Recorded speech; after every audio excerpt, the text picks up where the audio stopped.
Welcome to the intersection of technology, cybersecurity, and society. Welcome to ITSP Magazine. Knowledge is power, now more than ever.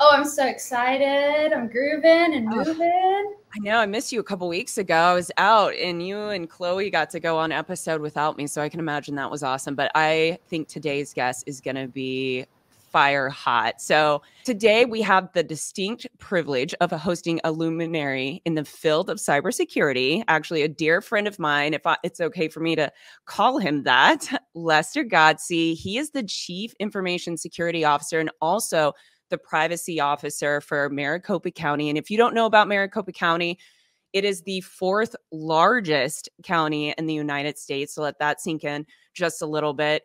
Lester also spearheads all the cybersecurity and the data privacy initiatives for the organization.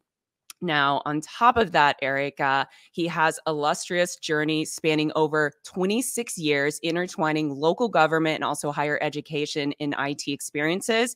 And now, if you didn't think that is enough, he also is a public speaker within cybersecurity. He has graced numerous local and national conferences with his insights. He's also an educator, and he's taught at the collegiate level for over a decade, enriching minds in the areas from technology to project management.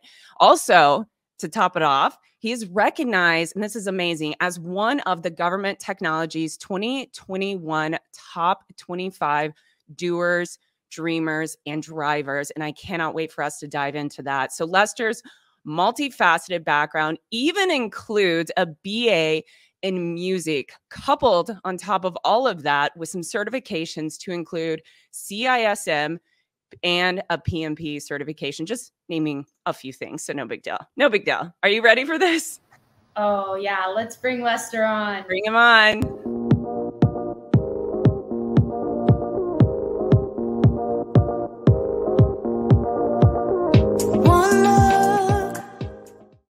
Hello, Lester. Welcome. Thanks for having me. You should do all my intros, Jax. So from this point on, so that was awesome. So I just wanted to make sure, like, you've done so much, and I'm like, and I don't even think when I've had you on my other show, I even covered all of it, and I did some research on you. So I am super excited because, wow, you've done so much. I'm like, this is going to be an awesome episode. Good. That's a very colorful way of saying I'm old, but I appreciate it nonetheless. So. No, you've got an impressive background. I'm looking at this intro, and yes, it is phenomenal. But Lester, looking through your socials and everything, you've got even more to it. So I'm super excited for today's conversation and to really kick things off. You have this unique background that spans from music to technology. Can you think of a time when your diverse education informed your approach to cybersecurity and leadership? Let's think about how those two worlds intertwined. Yeah, I think actually kind of my background is more indicative of why I took the course that I did. And so my music journey, I guess, wasn't even supposed to be music originally. I had every intention on majoring in architecture going into college, and I took drafting in high school. I did great. I really enjoyed it. And I took architecture my senior year of high school, and I hated it for some reason. So I felt like at that time I had to major in something. So it was kind of a last ditch effort. And I'm like, I actually was originally a music ed major. I was going to teach band in the public schools. That was my goal. And then, so I tried that for 4.5 years. I started doing my student teaching in the public schools. I realized I didn't care for kids. So if I'm being brutally honest with you and your audience, so I got to do something. So I tried computer science for a semester, literally failed all my classes. I got a 0.0. I should not be so honest with you guys while this is being Hey, it's the recorded. same place. Love it. Yeah. But then, so I got a 0.0. I'm like, I got to graduate with something. So I did my general BA in music. So, and then I went to grad school, but I was originally a print major. That was boring. I was a computer graphics major for a while, realized I had no graphic talent. And so this is a long-winded way of saying, I think people who are good in cybersecurity, there's different paths to get there. But my path involved me being like an inch deep, but a mile wide. And I think that's been my whole life, right? So, I'm an amateur writer as well. I've written not only just technical journals and stuff like that. So I've done a little bit of everything. Having that broad, diverse background, I think has at least personally helped me be successful in cybersecurity because, as you guys know, cyber touches everything. So like from the OSI network model, it's layer 1 through 7, and then add layer 8 politics or whatever you want, right? And so having that kind of diverse background, I think has been helpful for me at least. So, Lester, I gotta ask. So you mentioned the band. As an orc dork, only people that you pick up that reference were either an orchestra or band. What are your instruments? So I was a clarinet major, but when you're music ed, you have to learn all the instruments to a fair degree. I'm happy to say I got A's in the high strings and the low strings. So that was another thing. I wasn't the best clarinetist by any stretch of the imagination, but I was really good at almost all the instruments. So like I doubled really well on the brass instruments, which is really unusual for woodwinds, although class piano was my worst instrument, hands down, oddly enough. So, but yeah, I played violin, viola, cello, bass, et cetera, so. Incredible, Lester. That's amazing. I'm a fellow violinist, so music to my ears. I'm a flutist over here. We all went to band. Like, dude, Erika, do you violinist go to like band camp? Because I know we did orchestra. So orchestra and band were separate. Yeah. Okay. But we were all one of the same because we were the music kids that weren't doing choir essentially. Yeah. There you go. Sing. I love that. All right. So Lester, as you know, I work in the state and local space. I have a client I absolutely adore. Now, a lot of individuals may not know this, but state and local, you don't get a lot of funding a lot of times. It really depends on the size of the county. And for my client, I mean, their challenges are very, very small. So their challenges are going to be different than probably what you're seeing within Maricopa County. So can you share, since you've been in this role for a while, some of the unique challenges that you have faced navigating cybersecurity challenges, especially within security and privacy for the 4th largest county? Yeah, so you bring up a good point, Jax. And so on one hand, I feel very fortunate in that I can legitimately say resource availability, whether it's staffing and or just funding for software services, that hasn't been my number one challenge. We did go through quite a stint. We're fully staffed now, but for the longest time, I had a hard time hiring into the role. Just finding people who were passionate about the mission, passionate enough to overlook the lack of salary, if I'm being brutally honest with you. Government is government, right? So, but I have a great team. So our challenges, interestingly enough, do revolve in some part around being the 4th largest county in the United States, and all the attention that comes unwarranted or undesired, I should say, in a lot of instances. And so I know we're going to talk a little bit later, but probably honestly the best example of that is the elections. So the 2020, the 2022 election, and all the preparation that we're doing for the upcoming presidential election next year. So yeah, so that's probably some of the biggest challenges. But you and I, on your podcast, we talked about enterprise risk management, and I know that was something that you were very passionate about. And one thing that government agencies in particular, if they're not thinking about this already, they should be, which is reputational risk. And so that's something, I shouldn't say new, but something newly formalized, at least in our environment, where we have to take that into consideration. And that frankly plays a huge role in the kind of risks that we as Maricopa County see on a daily basis.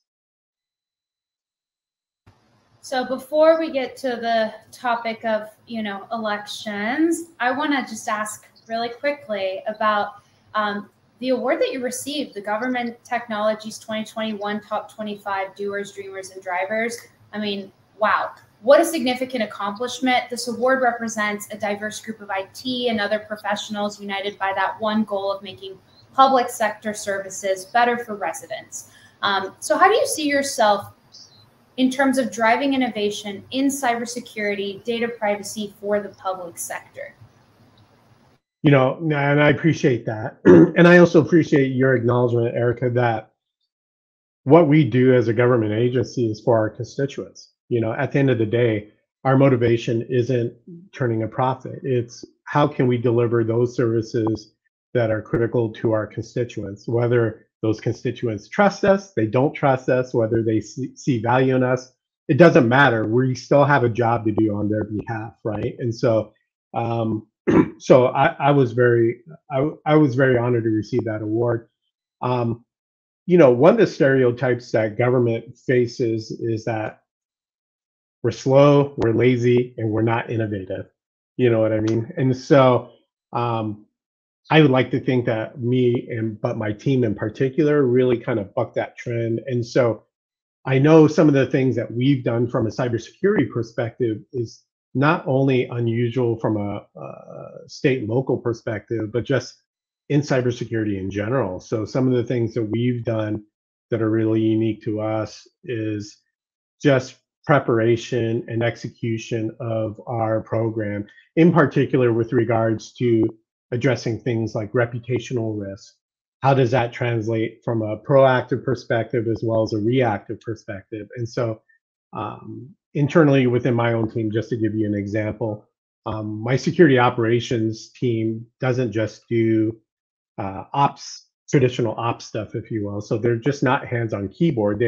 We've extended their responsibility through the use of third-party MSSP services, so they have time to focus on things like getting upskilled on red teaming, pen testing, offering technical security assessments to the 50+ different departments in Maricopa County. On our assurance side, we do in-house risk assessments as well, too, using that same model. And then additionally, my ops team in particular is the most mature function out of my security program. And so we've done some incredibly unique, incident response preparation. So election related, COVID related. And so I think I mentioned this on your podcast, Jax, but so for example, we do a daily cyber brief that goes out to all the IT leadership in Maricopa County. So IT is very decentralized in Maricopa County. There's a number of departments that have their own IT shops. Some of them have their own dedicated security staff. So we do a daily intelligence brief that goes into a certain level of detail that not only talks about what are we seeing at the firewall level, email level, endpoint, but also we do brand and sentiment analysis as well. So what are people saying about Maricopa County on social media platforms? How does that translate into enhanced risk to the organization? We disseminate all that information out to all the departments in Maricopa County on a daily basis. We summarize that information, and we also send that out on a weekly basis to our county manager's office. And we also started including the chiefs of staff for our board of supervisors as well. So they can see in a more packaged manner, if you will, what is it that's trending this week from a cyber reputational perspective about Maricopa County? What are the things that we're seeing? What do they need to be aware of? And what are we doing to address those risks and reducing those risks down to an acceptable level to the organization? To my knowledge, I'm sure there's folks out there, but to my knowledge, I don't know of any other organization, certainly government, that is doing anything like that. So I'm very fortunate to have the support from our board of supervisors, the resources available to do that. But then in turn, we have a heightened level of risk and being in the epicenter of dis and malinformation. So those are the things we need to do to be successful. So talk about a great way of communicating out. I mean, that's probably one of the key things that I've witnessed when I'm working with organizations is the lack of communicating risk throughout the organization, and then getting support from leadership. And you have both of those. That is like, it's like unheard of a lot of times. Well, yeah, and it's really interesting. I would never call myself a marketer, not that there's anything wrong with being in that field, right? But this job in particular has taught me the value of good marketing, right? And so, yeah. And it's not just making stuff up, it's just communicating efficiently and effectively for your audience. What are the challenges that the organization is facing? What are you doing? And that then becomes more almost of a cyclical sort of thing where the management in particular really understands what it is that you're doing from a cyber perspective, which is because let's face it, us cyber folks tend to do a pretty bad job on speaking a language that the business understands, right? But if we can do that, if we could put things in a consumable fashion, then all that's going to do is continue to build more and more support for the organization and continue that cycle. So we've been very fortunate, but I would say government in particular doesn't do a good job internally within marketing its own reason for existence, and so that's been a well-learned lesson on my part. Wow. A lot of lessons learned. Wealth of knowledge. Okay. So pivoting a little bit, you were touching on it a little bit, and then we dove into the award and talking about some of those key things that you're doing within your organization. And now I want to kind of take it back a couple of steps and talk about the elections, because this is a hot topic. I mean, it's right around the corner. Misinformation, disinformation. Now we are having, a lot of emerging technologies that are coming out. So, it's right around the corner. We also know that social media plays a key role within the election. So given the ubiquity of social media today, what are some of the critical considerations that you would say that state and local governments need to really focus on as far as cyber and kinetic security, especially with these elections looming? Yeah, no, that's a great question. And, I think my observations from the 2020 election cycle versus even just the 2022, which wasn't a presidential, but in Arizona, we had a senator seat that was being contested, that sort of thing. And so just within that 2-year span, I saw a major shift in TTPs, tactics, threats, and processes, right? Where in 2020, we saw all the misdis and malinformation, but we saw every kind of cyber attack you could think of as well, too. So we saw multiple DDoS attacks. We saw passive active network scan, intrusion attempts. We saw data scraping attacks. We saw vendor supply chain, advanced persistent threats, threat actors, et cetera, et cetera.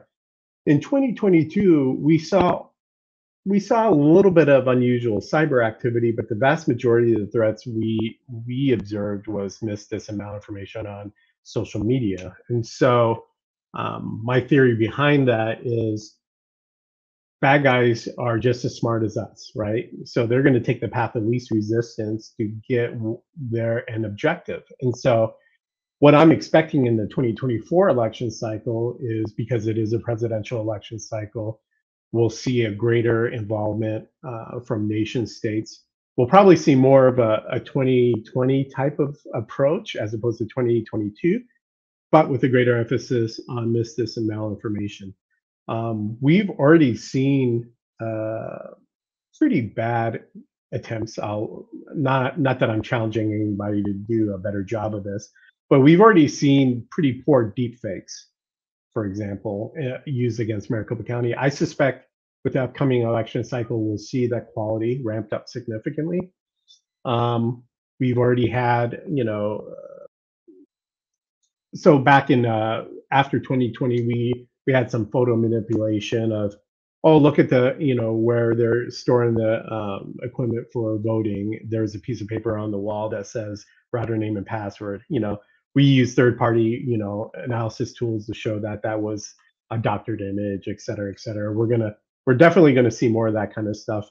You know, I went to DEF CON this past year. It was my first DEF CON. And I participated in the misinformation village over there. And so we used AI to create in that session mis, dis, and malinformation campaigns, you know. And so we're fully expecting to see generative AI used against us, either directly to build that sort of thing, and or to enhance existing TPPs like phishing campaigns, things of that sort. So, but Jax, you know, I will say our biggest, I think social media in particular, the two biggest impacts social media has had is one, for at least in Maricopa County's experience, I can't speak for anybody else, the use of social media is a better indicator of kinetic risk as opposed to cyber risk.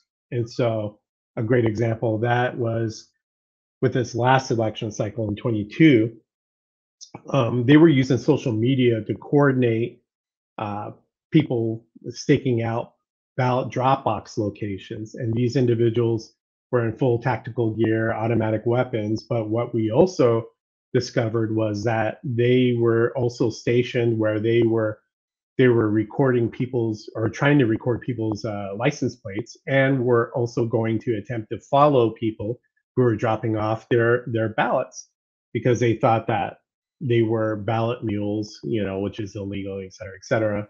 Yeah. And so, so we think that social media is a better indication of potential kinetic or physical risk to the organization. And unfortunately, we have lots of experience with that. But the one thing I would say for all the government listeners out there is the thing that the use of social media has proven is you don't have to be right in what you say on social media. It just has to be enough to plant that seed of doubt in people's minds. So you don't need a successful DDoS attack. You don't need to successfully compromise an endpoint. You just need to erode the credibility in your government organizations to the point where people question the validity of what it is you do and how you go about doing it. And unfortunately, yeah, Maricopa County has way too much experience in that area. So, yep. Yeah, Lester, certainly just through your experience, really appreciate you shedding that light on all of the different challenges that you're seeing with the new emergence of technology, the AI, the deepfakes.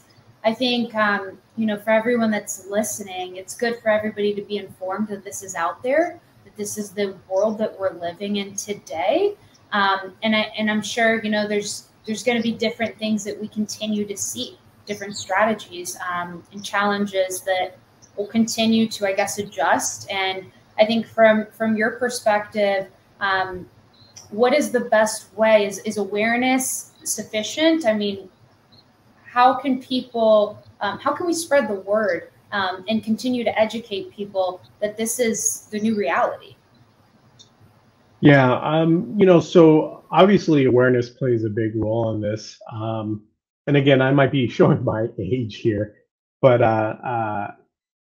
you know, there's something to be said about the evolution of journalism, for example, right? And the distinction I make with journalism versus what's occurring now, especially on social media platforms, because there's been studies out there, like Pew Research has done studies that show that a majority of Americans receive their news from social media as opposed to traditional media outlets like newspapers, stations, et cetera, which is very disconcerting because from my perspective, at least ideally, our journalist they have an ethical standard and a framework that they adhere to if they're actual journalists on doing things like validating facts, you know, et cetera, reporting in a responsible and ethical way.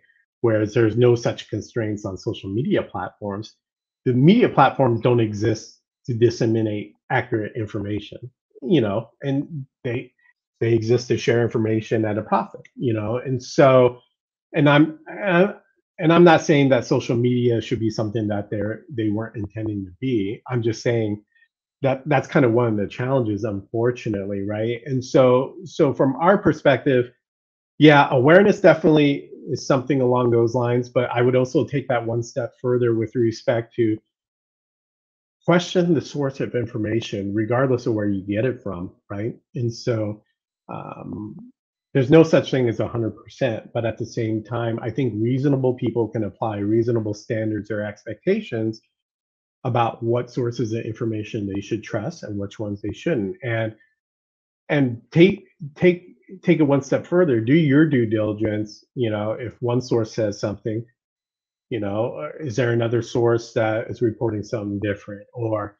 is there a history with regards to those sources of information you're consistently going to, whether they're credible or not? And so, unfortunately, I think the model is such that this social media platforms are going to continue operating the way they are. I think that genie's out of the bottle already. But I think we, as consumers of information, need to learn those skills and need to build that critical thinking, if you will, with regards to questioning where we're getting our information. So that's very valid, and appreciate your insights, Lester. So unfortunately, our show is coming to a close. Wanted to thank you for sharing your wealth of knowledge, your expertise with us today. If any of our listeners or viewers would love to follow your journey, what is the best place for them to follow, contact you, etc.? Yeah, so the best way to do so is through my LinkedIn. And so it'll be interesting on a personal note. I know I shared this with you, Jax, previously, but I will be retiring from government service in December of 24. I'm actually eligible to retire a little bit sooner, but I committed to my staff that I would stick around through the next presidential election cycle because I don't want to leave them high and dry. So, smart. but so it'll be interesting to see where my journey leads me. But if you're interested in following, at least for now, that's probably the best way to go about that. So amazing. Thank you so much, Lester. Really appreciate your time today. Thank you. Thanks for having me. All right, Jax. So for all of our viewers, we are so excited that you're here. Thank you for tuning in to another episode of Two Cyber Chicks. Wherever you're listening from, please make sure you like and subscribe. If you have any suggestions for podcast guests or topics that you'd like to hear more from us, please shoot us an email at 2, that's the number 2, cyberchicks@gmail.com. Thank you for tuning in, and we'll catch you on the next one. Bye.